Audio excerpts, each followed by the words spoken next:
Hello everyone, it's your favorite heretic again, and this time we have a special guest. This creature before you is known as a Gorgon.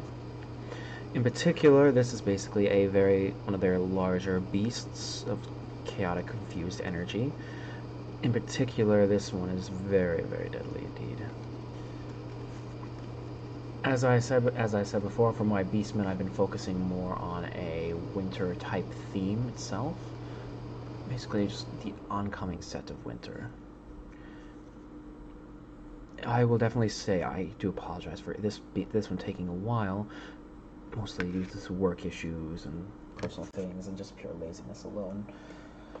But we were able to get the video done, and as a special treat, there are 4 Warp Crate boxes I will unlock. However, I will only do 2 for this video to try to keep it somewhat simple. To go over Gorgon's ability, he, in their description, is a large warherd creature warped to massive proportions by the ravenous blood greed. These colossal beasts slash at their foes with black bladed limbs, reach through the carnage to grab those enemies whose flesh is most delectable. They have a star for movement. Basically, whatever their health is set to is whatever their stats will be. They have 14 wounds, a 5-up armor save, and 7 bravery. They contain 2 weapons. The main primary weapon is the Butcher Blades, which will be 2-inch range, with a scaling number of attacks based off health.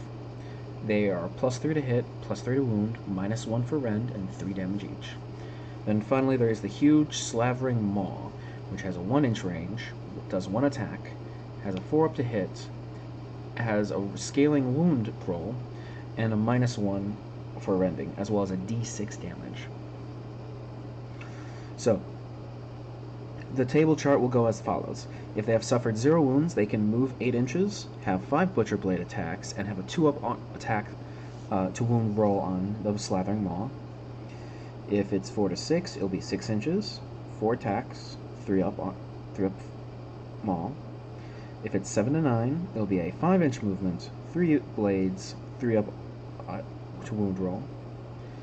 If it's 10 to 12, it'll be 4 inches with 2 Butcher Blades, 4-up to hit, 4-up to wound.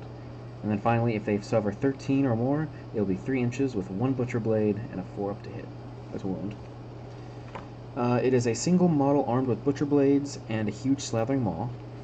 Has this following abilities.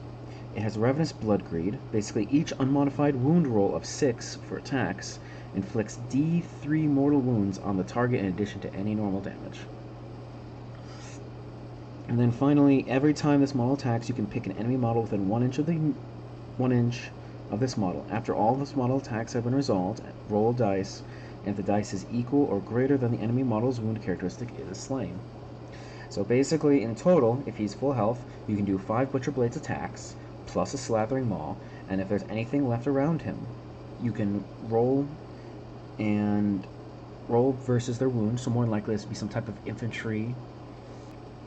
Oh, it's a wound. So basically, anything with 3 or less wounds would be proper, such as like a special unit model or maybe a hero of some sort. As long as it's not 5 or 6, you have a higher chance of actually just slaying it. Like, it is not damage, it is pure slay. This is in addition to the Maw and the Butcher Blades abilities. But like I said, that will basically be it for the Gorgon itself. They're more specialized for like the large damage dealers, especially with this guy's weapon. 3s to hit, 3s to wound, -1 with 3 damage per blade strike. Oh yeah, he's gonna be a lot of fun. But before we continue on that, let me go ahead and go over the paints real quick. For colors, I did a Necromancer Cloak from War Paints for the cloth and papers. For his skin, I stuck with a simple Rakah flesh. For the tongue right here, I did a nice Dragon Red for a deep, rich crimson. For any of the metallics for the brass, such as the bell or any other trinkets, I stuck with a nice Warplock Bronze. For any of the leather straps, I stuck with a simple leather brown for the war paint. And then finally a plate mail metal for his weaponry, or any type of metal metallics. Alright, Next step, I used a nice ash gray to get for his fur, and then what I did for the entire model, I did a nice strong tone to darken it all up, and then I basically re-dry brushed on the ash gray to give it that little highlight as that you can see right here. I then layered over the skin with a nice Kislev flesh, and then finished everything off with a lovely little rack right to give it that winter coat. And then finally, obviously for the terrain features, I stuck with our simple combination of the Sterling Bidelmeyer to give that nice little muddy feel, as well as finally the Holland Blizzard to finish up any type of snow effects, such as behind the head, under the shoulder pads, basically clinging into the fur and all the variety of spots that a beast this large will be unable to shake off itself. But that's basically the standard I've been able to do for them, and as some of you may notice, I didn't use as much on the base. This in particular is because this creature will be more toward the back of the war horde itself. So everything they're at would be stepped over and flattened out, so it won't be as affected as much.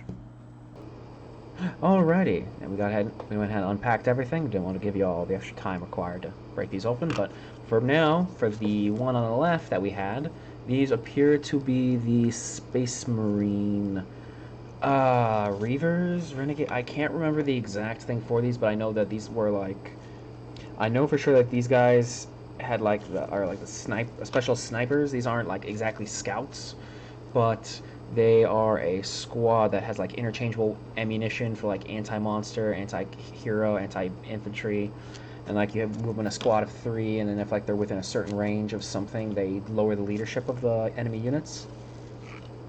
You know, I can easily recognize all that. I forget the name of the armor, but it was like a Phobos. I think it was Phobos. Some type of specialty armor for it. I'll have to look back through the Space Marine rules. All right, and then for the other half, we got well, actually, hilariously, these are kind of valuable if I can get these properly painted up, but these are basically Plague Marines, and not just any regular Plague Marine. These are metallic Plague Marines. Well, at least Plague Marines with metallic bodies, old sculpts, as you can easily see from their bases. I think these are 32s, if I'm not mistaken. Yeah, 32 inch, 32 millimeter sculpt. So these are like back in the older editions. You would use 32s for the models. Like for example, 7th edition orcs, as some of you may or may not know. In 7th edition orcs, they would have a base about yay big, which is the 32 inch, I believe. I'm probably spouting nonsense, but like basically these are the tiny bases. And in particular, these appear to be like older Plague Marine things, because like I said, this is metal, all this is metal here, so I can basically use these as standard Chaos Marines, or I can use them as Plague Marines. I'll have to get like some of the newer ones to get it all fixed up, and then these guys are definitely going to need like a brand new, this one for sure is going to need a good spritz down with something. This one's going to probably need a good touch up or grime up. This one's all dusty, so I'll have to figure out how I even want to paint these guys, because like this one looks nice. I don't want to touch him. I don't want to mess with him. He looks good. I just need to fix up his helmet. And this one's like vomit green. These two are vomit green. This one needs to put back together. Like I said, these guys will be a lot less work. The hardest part I'll have to do is figure out what I want to do with them. Like, how do I want to paint these up? Because like I said, they're not prepped for table. They're only one color each. Like this guy, maybe he's good for color. He's good for table.